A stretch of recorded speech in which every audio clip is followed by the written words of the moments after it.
Assalamualaikum warahmatullahi wabarakatuh. Halo semuanya, jumpa lagi dengan saya Chow Sing Sing, kurator dari Podcast Horror Night Story. Halo, apa kabar semuanya? Semoga kalian semua sehat-sehat ya. Dan seperti biasanya, pada siang hari ini saya akan menceritakan sebuah kisah mistis dari kiriman seorang subscriber bernama Nadia atau Mbak Nadia. Jadi di cerita ini nantinya Mbak Nadia akan menceritakan kisahnya, kisah keluarganya saat diusir oleh sesosok hantu. Seperti apa kisahnya? Mari kita simak. Halo Mas Chow Sing Sing, perkenalkan namaku Nadia. Aku ingin berbagi pengalaman mistis yang aku alami sekitar tahun 2012 ketika masih SMP. Sebelumnya, aku mohon maaf kalau tulisanku ini berantakan karena aku tidak pandai menulis. Tapi, aku gergetan pengen cerita di channel ini. Jadi, ceritanya begini. Berawal saat aku bersama ibu, adikku, dan pengasuh kami yang bernama Biem mengontrak sebuah rumah yang terbilang besar dan mewah. Rumah itu terletak di sebuah kompleks perumahan di daerah Bandung, Jawa Barat. Rumah ini mungkin terlalu besar untuk kami yang hanya berempat. Selain karena biaya sewa yang murah, rumah ini terlihat nyaman dan adem jika dilihat dari luar. Rumah ini adalah rumah 2 tingkat yang terdapat 4 kamar tidur, 3 kamar mandi dan dapur besar, ruang makan serta ruang keluarga. Dan ruang tamunya juga besar. Saat itu, aku pun merasa sangat excited untuk menempati rumah besar itu. Berasa orang kaya pikirku. Hari pertama sih masih normal-normal aja. Kami sibuk beberes merapikan barang-barang yang baru kami pindahkan dari rumah yang lama. Setelah selesai berbenah, aku pun iseng berkeliling di rumah itu. Lalu aku masuk ke sebuah kamar di lantai 2. Kamar itu menghadap keluar dan ada jendela kaca yang bisa dibuka tutup. Saat aku masuk, aku pun terkaget karena di sana ada seekor burung yang terbang keluar dari jendela yang terbuka. Entah burung apa itu. Sepertinya burung hantu. Tapi aku tidak berpikir hal yang aneh-aneh. Mungkin saja itu burung nyasar yang masuk ke dalam rumah, mengingat rumah ini katanya sudah lama tidak dihuni. Lalu aku pun keluar dari kamar itu dan lanjut berkeliling ke ruangan yang lain. Tidak ada yang aneh. Hanya saja suasana atau hawa di rumah ini sangatlah dingin, hening dan sepi. Mungkin karena perumahan ini terkenal dengan orang-orangnya yang sibuk kerja di luar rumah. Jadi jarang terdengar suara apalagi ada interaksi antar tetangga. Dan juga rumah tetangga sebelah ujung kanan kiri kami masih kosong. Puas berkeliling di lantai 2, aku pun turun dan duduk di tangga sambil memainkan handphoneku. Saat sedang asyik scroll Facebook, tiba-tiba HP ku lowbat dan mati. Aku merasa kesal sekaligus bosan karena saat itu listrik di rumah ini belum nyala. Ya karena belum diisi token. Aku terdiam sesaat, lalu melihat ke HP-ku sambil berkaca di layar HP-ku yang mati. Saat melihat ke arah HP, aku melihat bayangan seseorang yang memakai baju merah di belakangku. Aku kaget dan langsung menengok ke belakang. Tapi tidak ada siapapun di sana.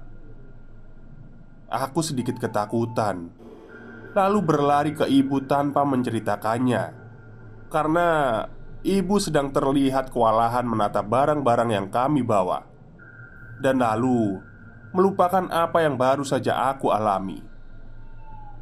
Lagi pula, ibu pasti tidak akan percaya dan mengira aku hanya mengada-ngada. Ya sudahlah, pikirku, karena pasti ibu akan jarang pulang ke rumah. Aku memutuskan untuk menempati kamar yang berada di lantai 1 agar dekat dengan dapur dan ruang keluarga. Tentu saja bersama bibi dan adikku, karena aku belum berani untuk tidur sendiri. Sementara lantai atas dibiarkan kosong dan mungkin akan digunakan jika ada tamu. Mengingat ibu seringkali membawa teman-temannya berkunjung ke rumah kami, atau kalau suatu saat ada keluarga besar, kakek nenek yang datang untuk berlibur di rumahku.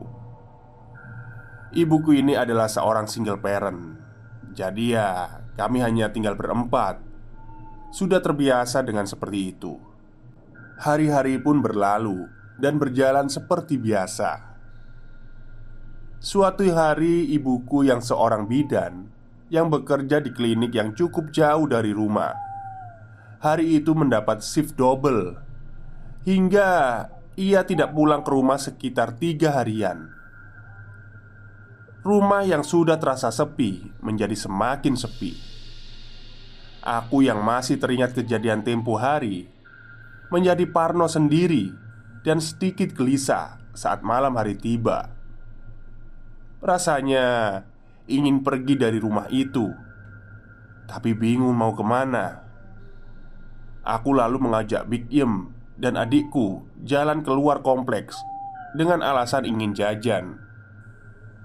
Saking enggannya aku pulang, saat melihat sebuah taman di depan kompleks, aku mengajak bibi dan adikku untuk duduk di sana. Bibi pun menuruti. Kami duduk sambil mengobrol dan memakan jajanan yang kami beli beberapa saat yang lalu. Suasananya sangat ramai, berbeda dengan suasana rumahku yang sunyi sepi. Rasanya tidak ingin beranjak. Namun sialnya waktu terasa sangat cepat berlalu. Tidak terasa malam semakin larut. Dengan berat hati kami pulang. Saat di rumah, tiba-tiba saja adikku rewel.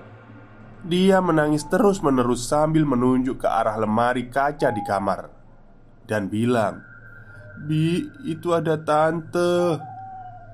Bibi keheranan, namun terus berusaha menenangkan adikku.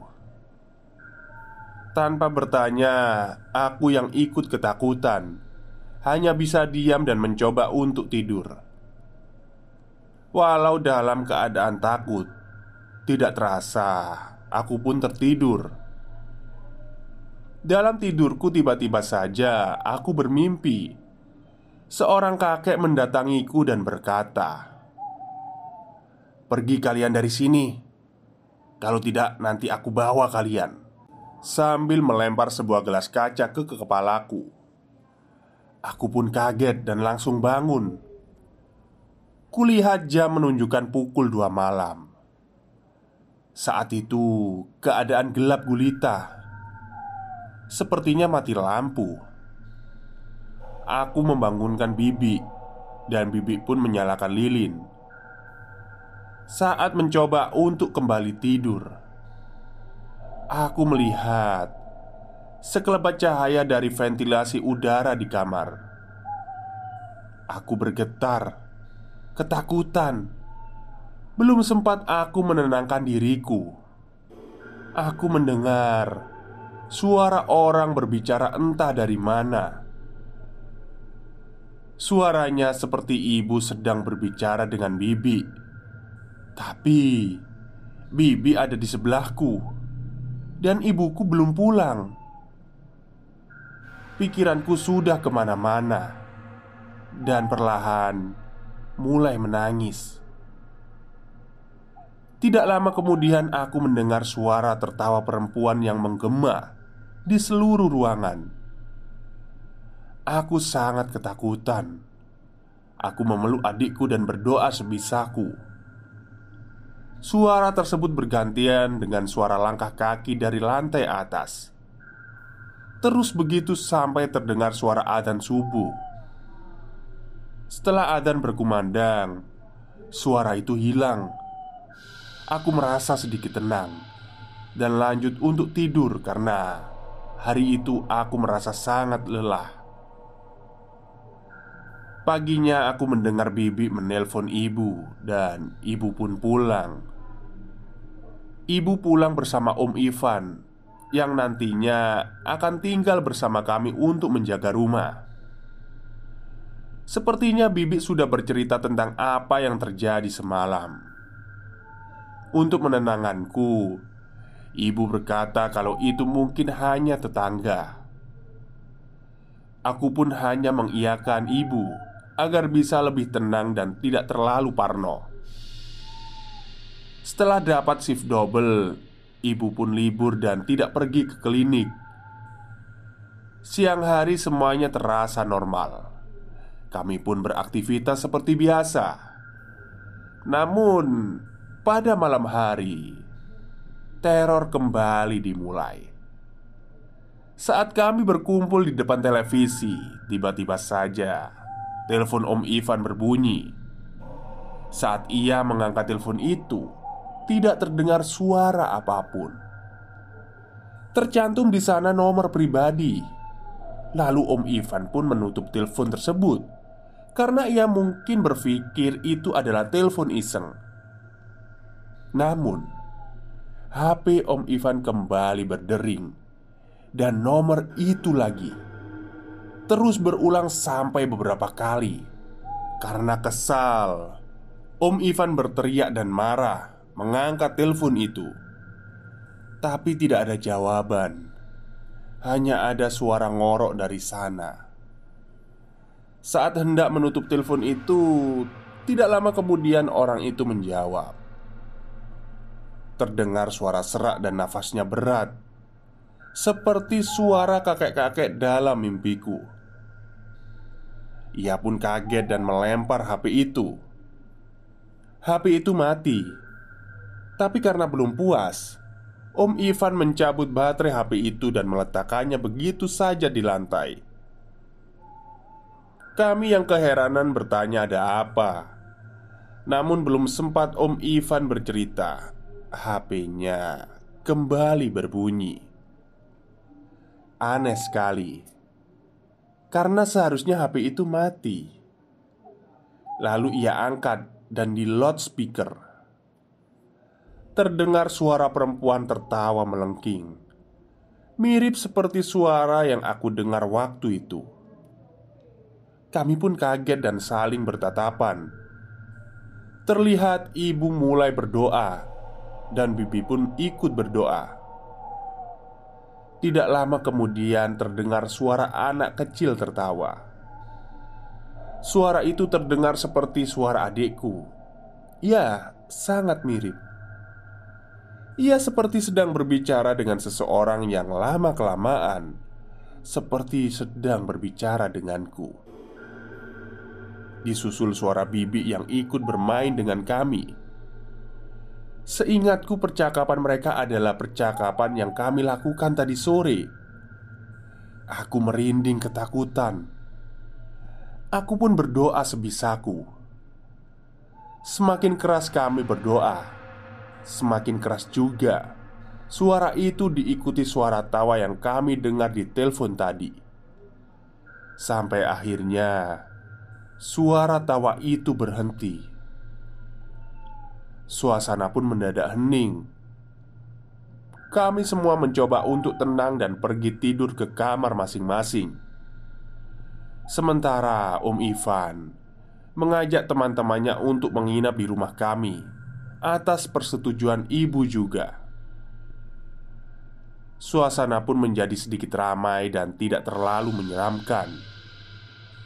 Sudah berhari-hari teman-teman Om Ivan menginap di rumah kami. Entah mereka memang tidak ada yang diganggu atau gimana. Mereka tidak pernah bercerita karena takut atau menakuti kami. Semuanya terasa aman. Sampai akhirnya satu persatu dari mereka harus pulang mudik, mengingat sebentar lagi adalah hari Lebaran. Mereka pamit untuk pergi besok pagi. Paginya di ruang tamu sebelum mereka pulang, aku mencuri dengar katanya semalam mereka itu diganggu. Saat mereka tidur di kasur lantai yang tadinya mereka gelar di kamar, tiba-tiba saja pindah di dekat tangga. Jarak antara kamar dan tangga sangatlah jauh. Belum lagi kasur itu pasti terasa berat, mengingat ada 3 orang yang terbaring di sana. Bagaimana bisa? Apakah ini ulah setan-setan itu? Iseng sekali pikirku. Selain itu mereka juga mendengar suara shower yang nyala pada tengah malam. Ada juga yang mendengar suara sandal basah yang bergesekan dengan lantai. Padahal saat itu tidak ada siapapun yang mandi. Lagi pula, siapa yang mau mandi tengah malam? Rumah kembali sepi, dan kami pun was-was.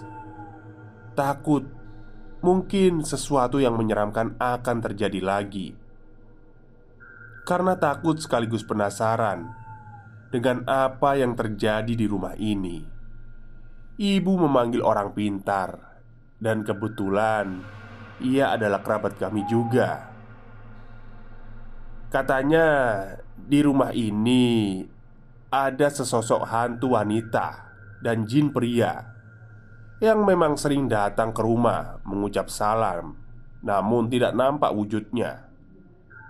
Suara wanita yang sering tertawa tengah malam adalah hantu yang sering dilihat adikku, yang membuat dia rewel sehabis maghrib. Orang pintar tersebut menyarankan agar kami banyak berdoa dan sholat malam. Saat kami berkumpul, tiba-tiba saja ada suara gayung yang dilempar dari arah WC yang ada di dapur. Kebetulan dekat dengan kami yang sedang berkumpul saat itu. Tiba-tiba saja adikku tertawa dan bilang, "Hehehe, Mama, itu ada teman." Lalu si orang pintar itu berlari ke arah dapur. Dia bilang ada seorang anak kecil yang sedang bermain di kamar mandi. Ia sering datang juga dan sering bermain dengan adikku. Pantas saja seringkali aku mendengar adikku berbicara sendiri saat bermain. Namun saat itu aku hanya berpikir kalau itu hal yang wajar bagi anak kecil. Aku merinding saat orang pintar itu bilang kalau hantu anak itu datang menyerupai sosok seekor kucing. Karena aku sangat suka kucing, dan memang sering sekali ada kucing yang datang ke rumah untuk meminta makan saat bibi selesai memasak atau berbuka puasa. Malam itu ibu dapat shift malam lagi. Jadi hanya ada kami berempat di rumah, dengan harapan untuk mencegah sesuatu terjadi nanti malam. Om Ivan memutar radio sholawat selepas maghrib sampai terdengar orang-orang pulang tarawih dari masjid. Kami agak lega karena tidak ada kejadian apapun malam itu, dan akhirnya bisa tidur dengan nyenyak. Lalu malamnya aku terbangun. Kulihat jam sudah menunjukkan 2 malam. Bibi dan adikku tidak ada di sampingku. Mungkin sedang memasak untuk sahur, dan adikku ikut bibi di dapur. Namun seketika aku tersadar ada seorang wanita yang sedang duduk di seberang pintu kamarku yang terbuka. Pikirku Mama, dan dia bawa temannya. Aku berpikir kalau itu adalah teman Mama yang dia ajak ke rumah. Tanpa berkata apapun, wanita itu terus menatapku dengan tatapan yang tajam. Aku pun hanya memperhatikan dia yang melihatku tanpa berkedip. Parasnya seperti wanita Arab atau India yang biasa aku lihat di film-film. Matanya belo, memakai celah hitam khas wanita Timur Tengah. Hidungnya mancung dan berkulit putih pucat. Aneh pikirku. Tapi aku tidak mempedulikan wanita itu dan lanjut tidur. Bibi tidak membangunkanku untuk sahur karena saat itu aku sedang haid. Paginya aku bangun dan menanyakan di mana ibu. Lalu Bibi bilang, "Kan si mama pulangnya nanti sore jam 2." Dek. Aku terdiam kaget. Lalu, siapa wanita yang semalam? Aku gemetar, namun tidak bisa berkata apa-apa. Berarti semalam aku melihat hantu, batinku. Tiba-tiba saja badanku terasa panas dingin. Aku terlalu takut untuk diam di rumah. Lalu pergi main ke warnet sampai sore di dekat kompleks bersama temanku. Singkat cerita, besok lusa sudah lebaran. Jadi kami sekeluarga pulang ke kampung ke rumah nenek. Aku sangat senang karena akhirnya aku bisa pergi dari rumah itu. Hari-hari kami nikmati di rumah nenek seperti surga rasanya. Bebas dari rasa takut dan was-was diganggu setan. Di sana aku sempat menceritakan kejadian-kejadian di rumah itu. Dan nenek menyarankan kami untuk pergi ke ustadz dan meminta doa. Tak terasa, sudah seminggu kami di kampung nenek. Tiba-tiba ibu mendapat telepon dari tetanggaku di Bandung, yang di rumah samping kanan kiri rumah setan itu. "Bu, punten, ini jendela dapur saya bongkar pas saya lagi beli bubur di depan rumah ibu. Karena tiba-tiba kelihatan api. Ternyata kompor di rumah ibu nyala. Terus apinya gede. Karena takutnya meledak, saya masuk." Ibu kaget keheranan. Bagaimana bisa kompor itu menyala? Sedangkan kami di sini sudah seminggu dan tidak ada siapapun di rumah. Lalu malamnya ibu memutuskan untuk pulang ke Bandung, berkemas dan ingin langsung pindah dari rumah itu. Karena takut, ibu mengajak om dan tanteku di rumah itu.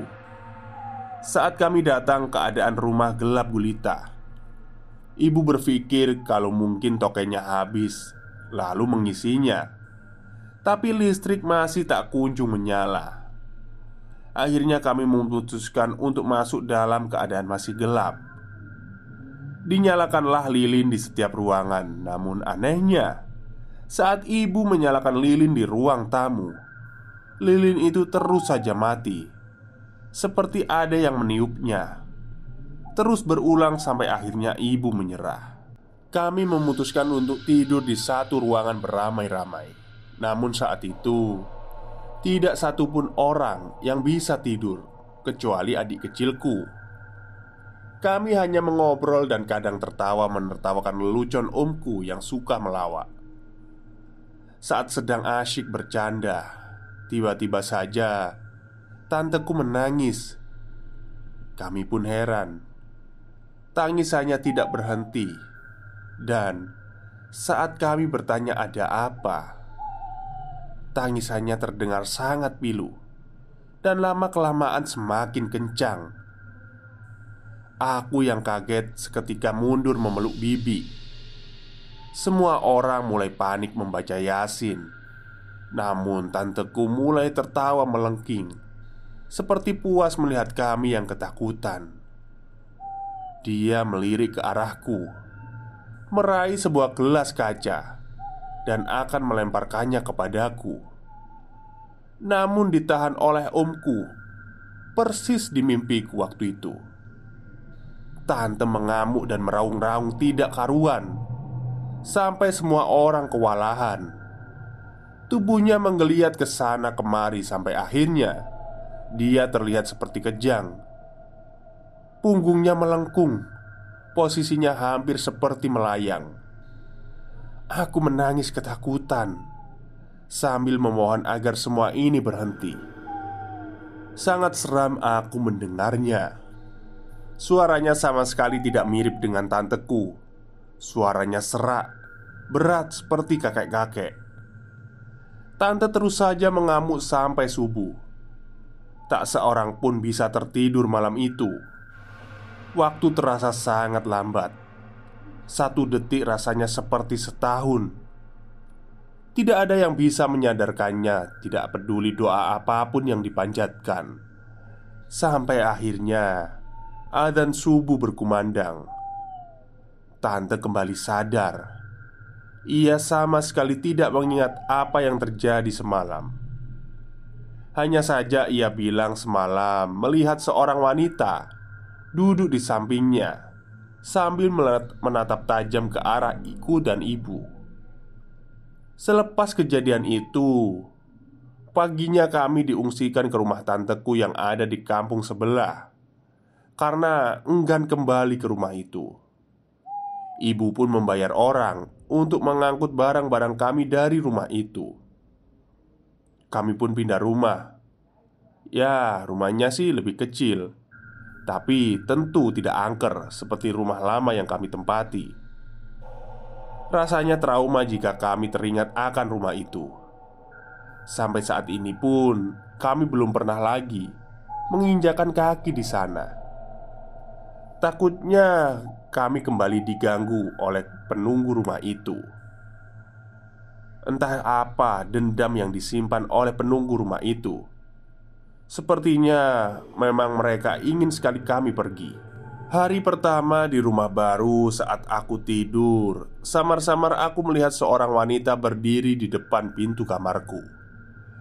Saat aku bercerita soal perempuan itu, katanya sosok itu adalah hantu penunggu rumah itu yang ikut ke sini untuk mengucapkan selamat tinggal. Tetapi untungnya, setelah kami pergi dari rumah itu, tidak pernah lagi ada penampakan atau gangguan-gangguan jin, hantu, atau sebangsanya. Syukurlah, pikirku. Akhirnya kami bisa hidup tenang dan tidak takut diganggu oleh kuntilanak serta teman-temannya. Ya, begitulah ceritaku yang diusir hantu. Mohon maaf apabila ada kesalahan atau kata yang kurang berkenan atau tidak dimengerti. Lain kali kalau boleh aku mau cerita lagi soal pengalaman mistisku yang lain. Oke, itulah cerita dari kiriman Mbak Nadia, salah satu subscriber di podcast Horror Night Story. Tapi saya agak bingung ya dengan bagian akhirnya ya. Jadi si sosok wanita itu, penunggu rumah itu, ikut ke rumah yang baru dan mengucapkan selamat tinggal. Ini hantunya ini kayak labil gitu ya. Habis ngusir di rumah yang lama, terus saat kita pindah ke rumah baru, dia kayak kasihan mungkin ya sama kita, terus mengucapkan selamat tinggal. Ya, mungkin masih ABG hantunya. Oke, mungkin itu saja cerita pada siang hari ini. Dan terima kasih kepada Mbak Nadia yang sudah mengirimkan cerita mistisnya kepada channel podcast Night Story.